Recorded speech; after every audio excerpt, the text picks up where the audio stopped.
Okay, you're good? Alright, what's good everybody? We're back. I'm trying to get back into the habit of being comfortable recording outside in the public, but it's gonna take me a little bit of a while to get used to, I think. Anyway, I'm not gonna let that stop me from making a banger video. Alright guys, so today, I'm gonna give my haters a reason to hate, and I'm gonna give my supporters a reason to cheer for me. Lately, I've been chasing this like womp in my car. I figured it could possibly be that I'm missing hub-centric rings on my TE37s. I was in the process of putting these on last week. I got the front driver's side done. I got the rear driver's side done. When I got to the front passenger side though, I ended up breaking 2 wheel studs. Yes, I broke 2 wheel studs. Haters, you can hate. You can hate.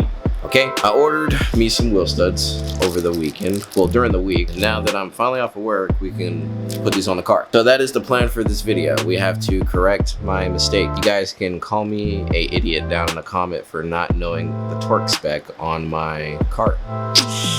Yeah, regardless, hopefully we can get this done in this video. You guys know I have bad luck when it comes to the suspension and all that jazz in this general area. I'm gonna get the car up on jack stands and get right to it.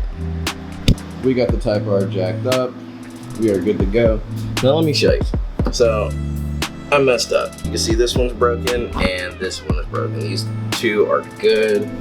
And I got the replacements over here. So if you need the part number, there you go. And other part number. Another thing I want to talk about though is, bro, look, this is my fault. This is all my fault. You know, I'm rocking with these gladiator style lug nuts, bro. These chariot monsters, like I'm from Houston or something, bro. This is, I deserve this. I deserve this. That's all I'm saying. I deserve this. All right, let me get this off. Let me break the bolts in the back of the brake caliper. At that point, we'll be able to slide off the brake caliper, and then we can undo the 2 screws on the rotor, take the rotor off, and then we can undo the dust shield. Once we undo the dust shield, we should be able to knock out the 2 broken bolts and replace them with the new ones. Alright, wish me luck. I probably should have said this in the last clip. Once you make it this far and you make it to the back of the caliper, both the bolts are 17s. What I had to do, because mine I haven't broken in a while. Last time I broke these bolts was when I changed out the lowering springs. So mine were kind of seized, so I put PB Blaster on mine overnight. So just a heads up if you're following along with this video, doing it yourself. Another tip, please, make sure that you are getting this out the way and putting it up somewhere safe. I just took a shoestring and tied mine up. Happy Halloween. Like I was saying earlier, next up we'll be taking out this screw, and we'll be able to pop off the rotor. And actually, I just thought of something. Okay. So I can actually change this rotor, because last time I couldn't change the rotor because I couldn't break this bolt. Well, I just broke this bolt. My rotors are in the trunk right now. But the thing is, if I change this rotor, that means I have to go to the other side and change the other rotor. And I haven't put PB Blaster on the other brake caliper yet. So, okay, this is what I'm gonna do. I'm gonna go ahead and change this one. And once we finish on this side with everything, I'll go to the other side and see if I can break the bolt. If I can break the bolt, I'll go ahead and change it. If I can't, I'll soak it in PB Blaster and we'll maybe later in the week. I don't know if I'll put it in this video, but that's the play.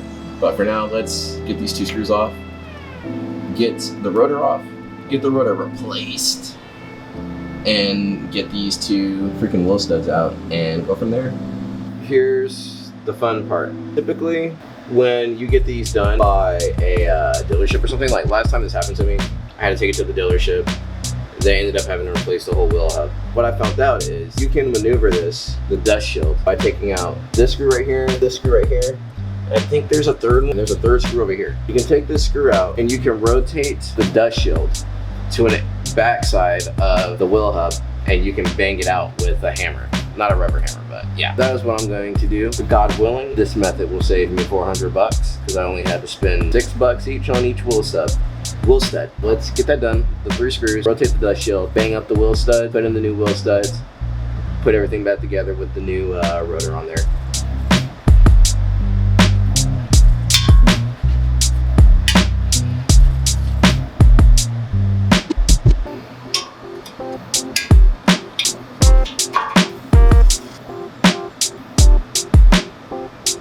As you saw me in the last clip struggling to take off the dust shield, I figured out you can actually just spin this over here to this side, and you can hammer out the wheel stud. The wheel stud is right here. This is the broken one. This is the newer one. If it'll load, there we go. There's a load.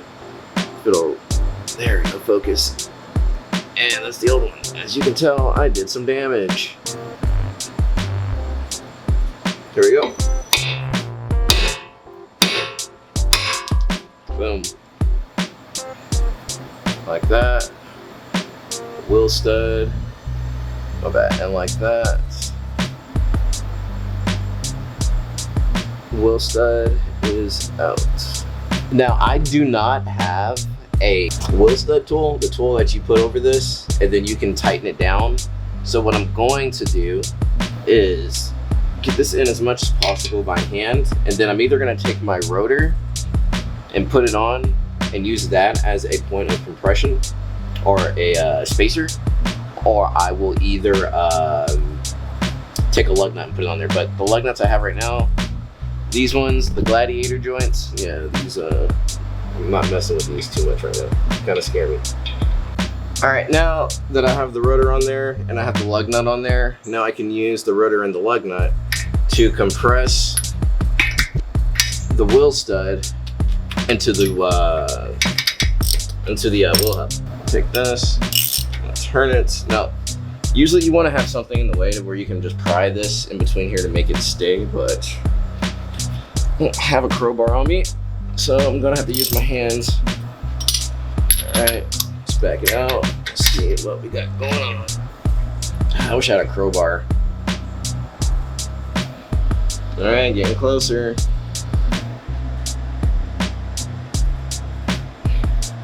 All right, I feel like it can go in just a little bit more. It's all the way in, I feel like, but it's just like a millimeter, maybe even less than a millimeter, and I just want to be safe. Because it looks the exact same as the lugs next to it, but safety is key. Safety is key. All right, I gotta record this part on my phone to show you guys proof. And there you go. We got both of the wheel studs in there, completely flush, and I feel safe about it. That is the bolt that I couldn't, the dustpan bolt, dust shield bolt that I couldn't get out, and I tried to use a drill bit and get it. I still couldn't, and I somehow figured out I could just slide it out over there. So I took off that bolt, and the one down here, took that one off as well, and then I was able to maneuver it enough to be able to do what I needed to do. So heads up, if you end up stripping one of these, there's still a workaround.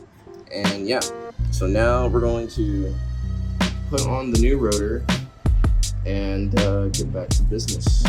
Get back to business. See you boys soon.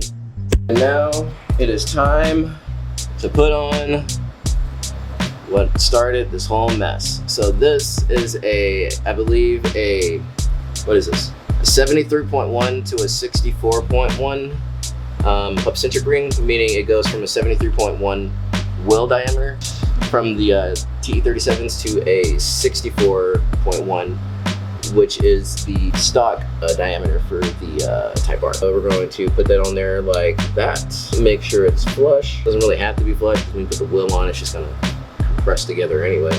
Yeah, that is that. That's what I wanted to do this entire time, but I decided to break wheel studs, throw a temper tantrum like a 12-year-old, cry about it, cry about it. Shouldn't do that good enough. There we go. What is that? Is that it's dirt. Dirt and my tattoo. Listen. For all you guys who have tattoos, do you ever forget you have a tattoo and it scares you? Like you think it's a bug or something on you? Am I the only one who does that?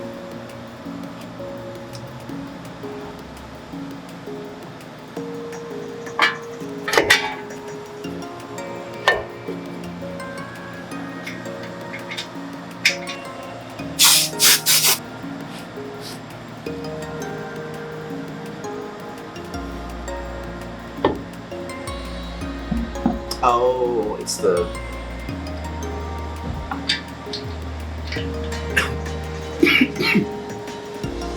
it's the hub. God dang, I just took a hit. It's the hub-centric ring. Oh, I need new lugs like ASAP. These lugs are not staying on the car. I promise. These lugs are not changing. And the moment of truth. Did I learn my lesson? Did I learn my lesson? 94 foot-pounds of torque. I learned my lesson, bro. I learned my lesson.